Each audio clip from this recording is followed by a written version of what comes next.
Into every life a little rain must come, or so they say. However, a stack of pylons, a sunset orange car and an empty skid pad, well, it brightens even the dankest day. On this edition of Test Drive, the all-new Mitsubishi Eclipse.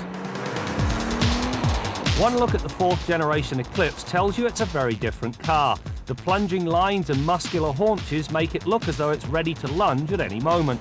Perhaps the biggest difference, at least in the GT's case, is that it's now endowed with the power the previous car lacked.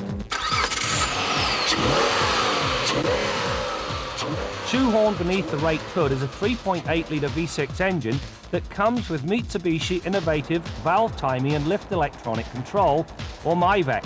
The latter indicates that the single overhead cam engine has variable intake valve timing and lift. It's an effective design that gives the Eclipse GT a healthy 263 horsepower and 260 pound-feet of torque.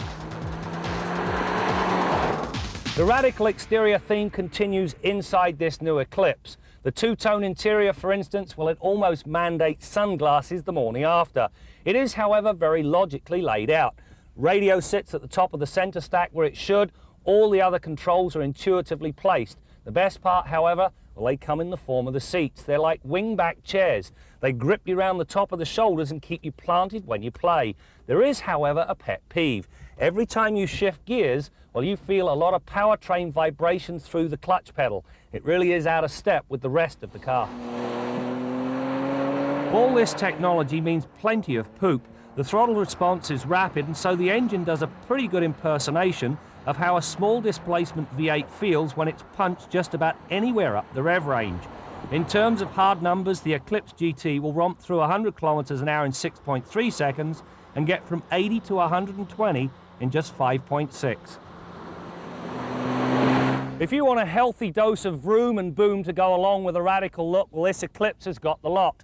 Oversized tailpipe, and when you pop the hatchback, well, there's a 10-inch powered subwoofer. You also find 15.7 cubic feet of space for your stuff.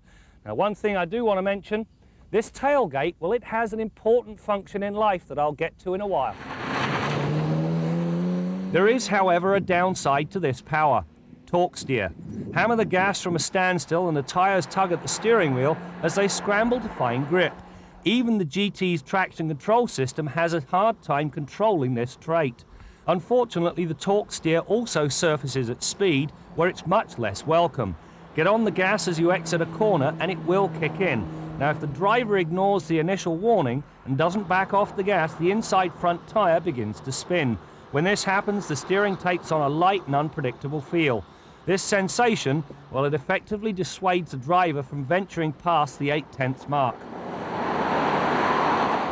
The tailgate's primary function is to give me headroom, because when the tailgate's shut, I can't get into the back seat. So when you read about this thing being a four-seater, forget about it, because the back seat's of little practical value unless it's where you put your briefcase. When it comes to ride and handling, the Eclipse is more boulevardier than outright sports car, as the front McPherson struts and multi-link rear suspenders are slanted towards comfort, although the setup is pretty good at controlling body roll. The limiting factor is the understeer caused by positioning 60% of the car's portly 1,608 kilogram mass right over the front wheels. On a more positive note, the standard anti-lock brakes bring short, straight 38-meter stops and a pleasantly firm pedal feel. As a corporation, Mitsubishi looks a bit like a train wreck. However, this new Eclipse is very much on the right track. And if this is a harbinger of what we can expect in future product, well, Mitsubishi's future is a lot like today, much brighter than when we started.